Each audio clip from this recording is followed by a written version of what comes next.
Welcome to Answers to the Big Questions. I'm your host, Alan Sonta, and I'm glad you could join me today. In the first two episodes, I focused on God, evidence for his existence, and what he is like. But as we look at the world around us, we see much that does not reflect what a good God would do. Where did these discordant elements come from?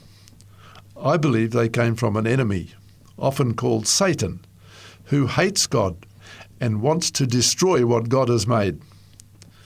So the question I will try to answer in this episode is, who is Satan? The answer to this question starts a long way back. God has always lived, so no doubt he started creating living things millions of years ago. The Bible tells us that God is surrounded by millions of angels who are happy to do anything he asks them to do. But we also get a picture of a rebel angel whose name, before he became a rebel, was Shining One, better known to many as Lucifer. The Bible indicates that he was the leader of all the other angels, but he disagreed with the way God was running the universe and wanted to do things his own way. A symbolic description of the situation given by the prophet Isaiah in chapter 14 and verses 12 to 14 indicates that Lucifer became so ambitious that he wanted to take God's place. Apparently, he went around seeking support from the angels, and Revelation 12 verse 4 indicates that about a third of the angels were prepared to follow him. The Apostle John, writing in chapter 12, verse 7 of the book of Revelation, the last book in the Bible, tells us that as a result of Lucifer's rebellion, there was war in heaven, the place where God lives. Lucifer, who became known as Satan, meaning the accuser or adversary, supported by the angels who accepted his leadership, fought against God, but he was defeated and thrown out of heaven. He came with his angels down to this earth, which seems to have been created not long before. He determined that he would set up his own kingdom on this earth to demonstrate that his system of government was better than God's. To accomplish his aim, the first thing he had to do was to get human beings to accept his leadership in place of God's. Now, let's change the scene for a moment. God's final act when he created all living things on this earth was to make humans.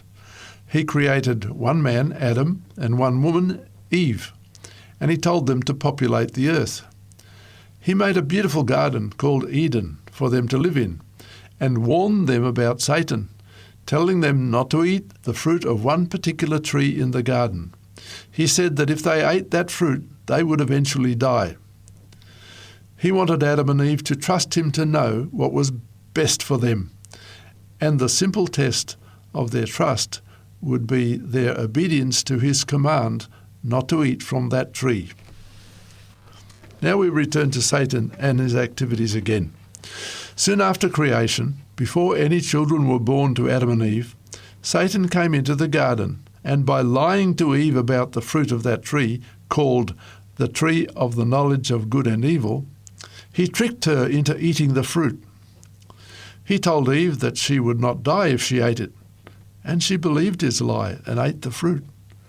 She then gave some of the fruit to Adam, and he ate it too. By eating the fruit, Adam and Eve showed that they were willing to obey Satan rather than God. So Satan claimed the world as his domain.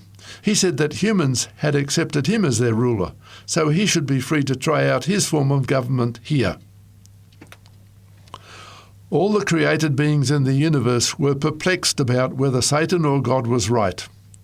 Although most of them did not join Satan in his rebellion, they had heard his claims that God was overbearing and dictatorial and that he had not treated Satan fairly, and they were puzzled. They had never heard lies before, so didn't know what to make of Satan's accusations against God. So when humans believed Satan and disobeyed God, all the loyal angels and other created beings in the universe watched to see what God would do. If he destroyed Adam and Eve, they might have continued to obey him, but out of fear rather than love. Because God was a loving and honest God, he didn't want to force his created beings to obey him from fear, and he had decided to give them genuine free will, so they could decide for themselves whether they would accept his rulership. That's why he had put the tree of knowledge of good and evil in the garden in the first place. So when Adam and Eve chose to listen to Satan instead of God, God didn't force them to obey him. He allowed Satan to try out his form of government here on this earth as he wanted to. There's an interesting account of some of the interaction between God and Satan in the book of Job in the Bible. When Adam and Eve realized what the result of their disobedience really was, they were sorry and tried to obey God again. But the damage had been done, and they had developed a weakened nature so that they couldn't stand up against Satan by themselves, and they were condemned to die for disobeying God. As time passed, Adam and Eve had children, and the people multiplied on the earth, but they eventually died, just as God said they would. All Adam and Eve's descendants, and we're among them, have a weakened, sinful human nature, so we can't escape Satan's control by ourselves. And we will all eventually die unless we choose to accept God's solution to our problem. Because God still respects our freedom of choice, when we want God to be our ruler rather than Satan, God will step in when we ask him to and put limits on what Satan can do. It's only because God does this that any of us can escape the control of Satan.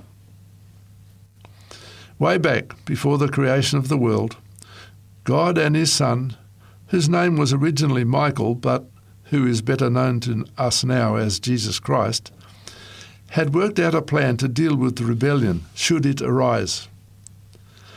Under this plan, sometimes called the plan of salvation, God's Son was to come to this earth as a human being and was to live just as we live here, but without in any way accepting Satan's rulership or obeying him by sinning. Sin is obeying Satan rather than God. He knew that Satan would try desperately to get him to accept his rule, and he decided that he would allow Satan to kill him rather than for him to accept Satan's rule. The death that he died would be special in that it would be accepted by God in place of the death of any people who chose to accept God's rulership rather than Satan's. Only by accepting Jesus as their Saviour could human beings escape from the death that would result from accepting Satan as ruler. Satan has been busy for several thousand years now trying to establish his control of this earth and trying to prove that his system, based on pride, selfishness and coercion, is better than God's, based on love and freedom. The loyal angels have watched what has happened, and they can see that God's way is best. So the time will soon come when God says that Satan's experiment has gone on long enough, and he will put an end to Satan and his evil angels who help him in his work. Unfortunately, people who have chosen to live by Satan's principles will then have to die as God originally said they would. So, who is Satan? Satan is the rebellious angel, the shining one, or Lucifer, who has been trying to take control of this world in defiance of the God who created the world and every other living thing, including Lucifer himself and all the angels who side with him. Is God then responsible for what Lucifer has become, and therefore for all the suffering that has resulted from Satan's activities? No. God did not create Satan. He created the shining one, Lucifer, the beautiful leading angel. But he gave Lucifer free will, and Lucifer misused that freedom, and his pride led him to become the rebel, Satan. There's always a risk that any individual who has free will might misuse it. But would we rather, therefore, be simply robots who can't think and choose for ourselves? I think not.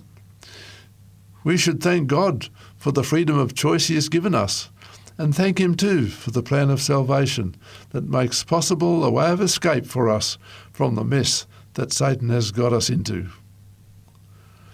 In this presentation, I mentioned that God told Adam and Eve that if they ate the fruit of the tree of the knowledge of good and evil, they would eventually die. Death is to most of us an enemy that we don't like to meet. But what really is death? This is a big question that many people ask. In the next presentation, I will answer the question, what is death?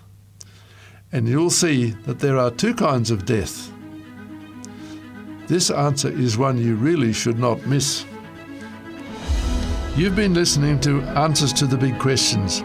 I'm Alan Sonta, and I hope you can join me next time.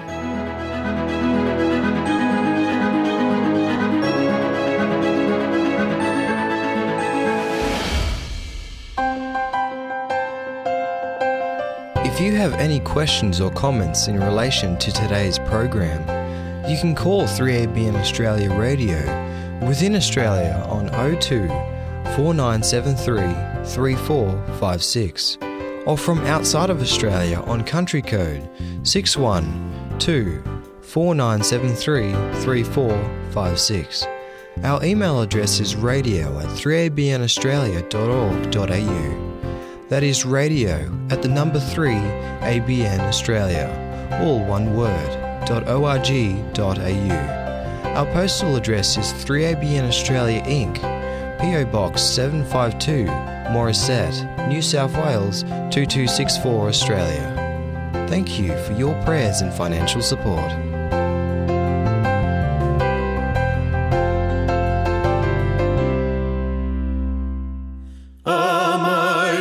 Fortress is our God, bulwark never failing. Our helper, He amid the flood of mortal ills prevailing. For still our ancient foe does seek to work us woe. His craft and power are great, and armed with cruel hate.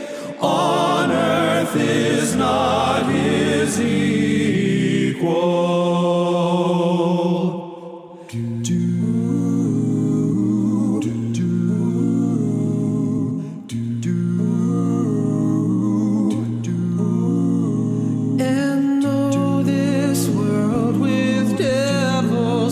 Should threaten to undo us, we will not fear, for God hath willed His truth to triumph through us. The Prince of Darkness grim, we tremble not for Him. His rage we can endure, for lo, His doom is sure. One little word shall fail Him. That word above all earthly powers, no thanks to them abideth. The Spirit and the gifts are ours through Him who with us abideth.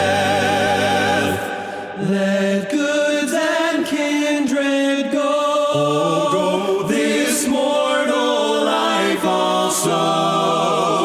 The body they may kill, God's truth abideth still.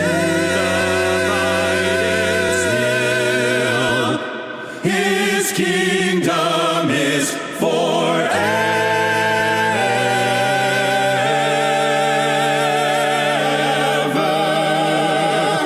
A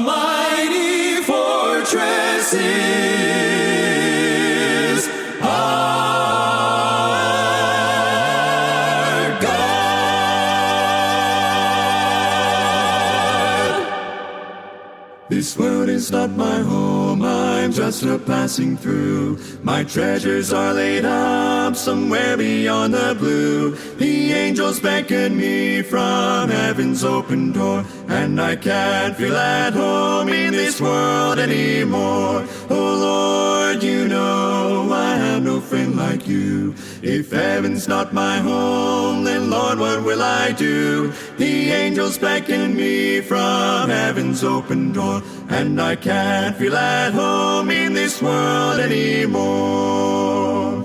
They're all expecting me, and that's one thing I know. My Savior pardoned me, and now I onward go. I know He'll take me through, though I am weak and poor, and I can't feel at home in this world anymore. Oh Lord, you know I have no friend like you. If heaven's not my home, then Lord, what will I do? The angels beckon me from heaven's open door, and I can't feel at home in this world anymore. Just up in glory land we'll live eternally. The saints on every hand are shouting victory. Their songs of sweetest praise drip back from heaven's shore, and I can't feel at home in this world anymore. Oh Lord, you know I have no friend like you. If heaven's not my home, then Lord, what will I do?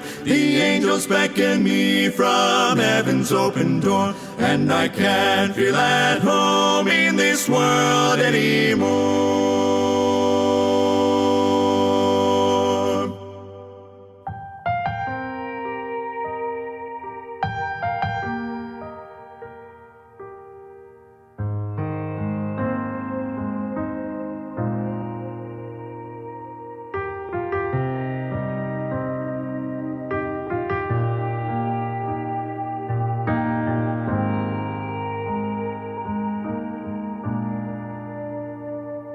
We are all broken cisterns, full of holes and cracks.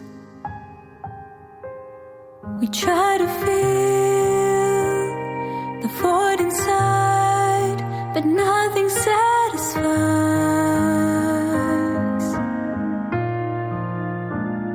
We pour more in, but more falls out, leaving us empty, so empty. Oh, what can mend our brokenness? Is there a remedy?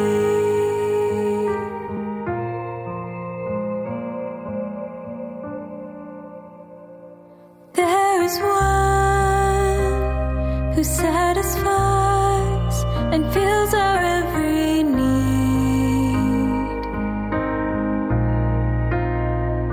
He gives us life and knows our hearts and who we're made to be.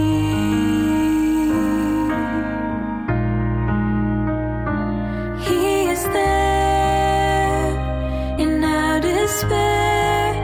He never changes, never changes. His love can mend our brokenness. He is our remedy. He is the fountain of living water, the very source of life. He fills all our empty spaces. His name is Jesus Christ. He is the fountain of living water, the very source of life. He fills all our empty spaces. His name is Jesus Christ.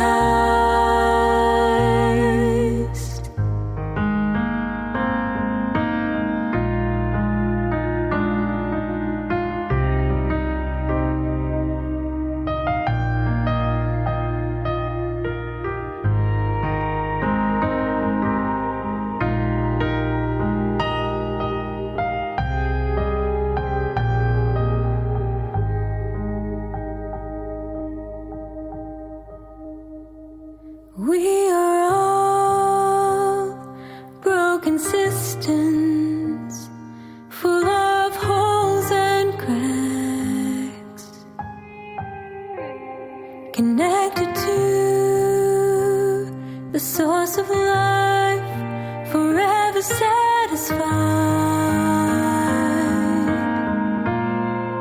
forever satisfied.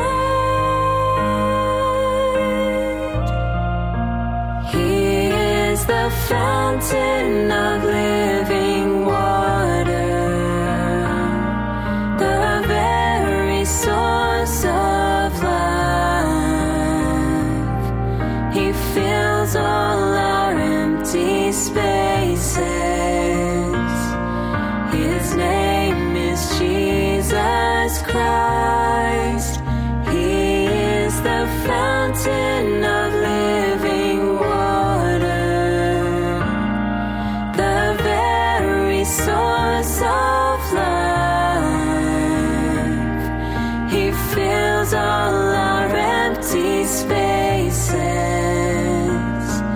His name is Jesus Christ.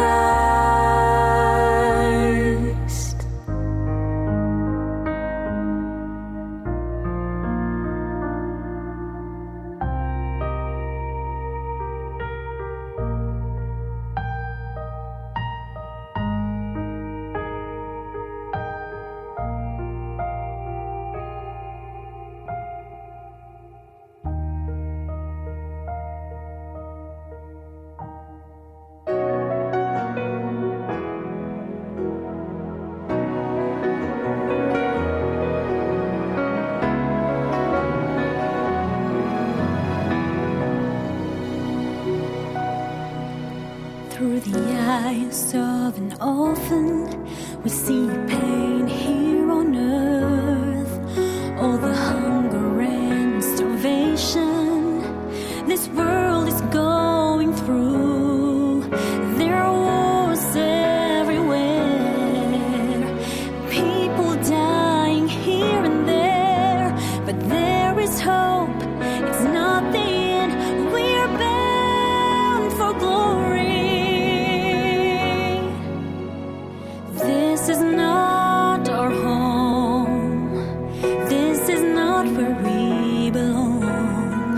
God prepared a place for us to be happy eternally. One day we'll be there with His bright glory to share. There will be no sorrow. There will be no pain. We will see Jesus face to face.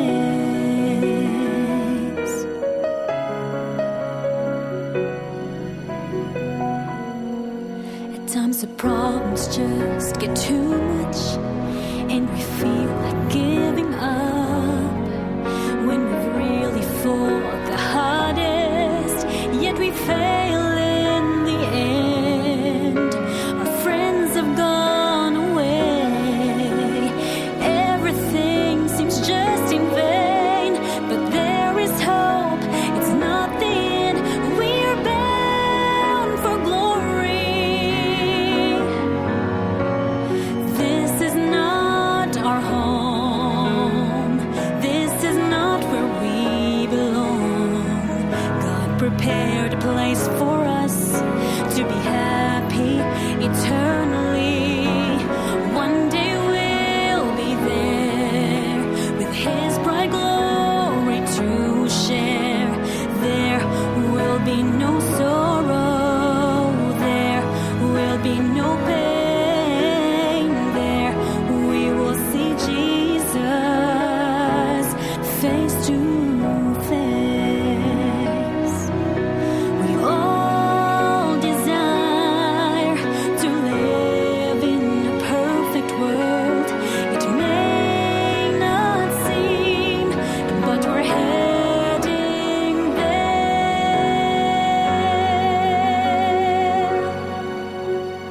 This is not our home. This is not where we belong. God prepared a place for us to be happy eternally. One day we'll be there with His bright glory to share. There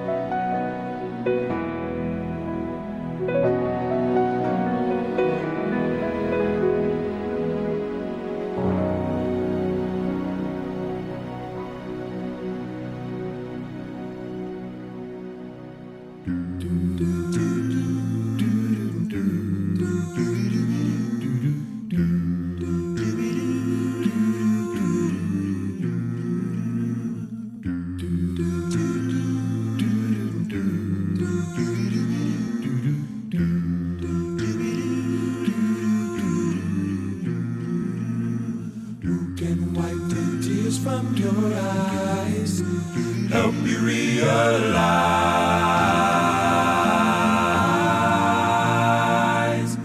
who can take your burdens and cares, ready now to share. Jesus, how awesome is his name. Jesus, he always is the same. Jesus, my Redeemer, for the lost he came. Who can wipe the tears from your eyes, help you realize who can take your burdens and cares, ready now to share. Jesus, how awesome is his name. Jesus, he always is the same. Jesus, my Redeemer, for the lost he came.